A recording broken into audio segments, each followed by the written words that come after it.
The Berlin Wall has fallen. Again. Only this time, the wall was made of chocolate. French chocolatier Patrick Roget built the candy barrier on the 30th anniversary of the fall of the actual Berlin Wall. The confectionery wall was covered in graffiti, just like its historical counterpart. And then, Roget and a fellow Candyman took to the delicious structure with hammers. It crashed to the ground, and hungry bystanders helped themselves to chocolate. The Berlin Wall was one of the most enduring symbols of the Cold War. The heavily guarded wall once divided the German city. The western side was controlled by the democratic West Germany. The eastern side was in the possession of the Soviet-controlled communist East Germany.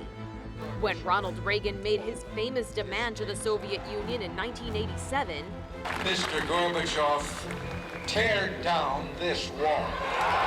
You could imagine what would happen only 2 short years later. 3, 2, 1, oh. Woo! And a larger-than-life statue of Reagan was recently unveiled, overlooking the site of his famous speech. U.S. Secretary of State Mike Pompeo, who was in Berlin for the anniversary, helped pull the string. Woo! The 30th anniversary of the wall's fall was marked in other creative ways.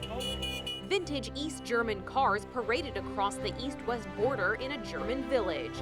The leisurely drive would have once been unthinkable in a divided Germany. And in Berlin, the wall was recreated in light by an art exhibit.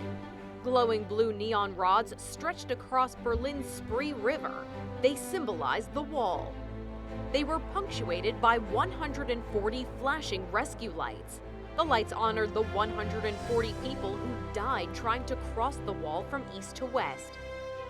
Video art was projected on some of the remaining panels of the original wall. German Chancellor Angela Merkel was among those who lit candles at a service at the Berlin Wall Memorial. The occasion also observed the 81st anniversary of Kristallnacht, when Nazi soldiers and mobs destroyed Jewish businesses throughout Germany. Merkel described the anniversary as, quote, a day of fate in German history. And not far away, a former escape tunnel was open to the public. The 100-meter tunnel was begun in 1970, built by former escapees from the east. But before it could serve as an active escape route to the west, it was discovered and partially destroyed by East German officials. Now, as they mark 30 years since the demise of the wall, everyday Berliners are able to see the lengths to which an earlier generation would go for freedom. This is InsideEdition.com.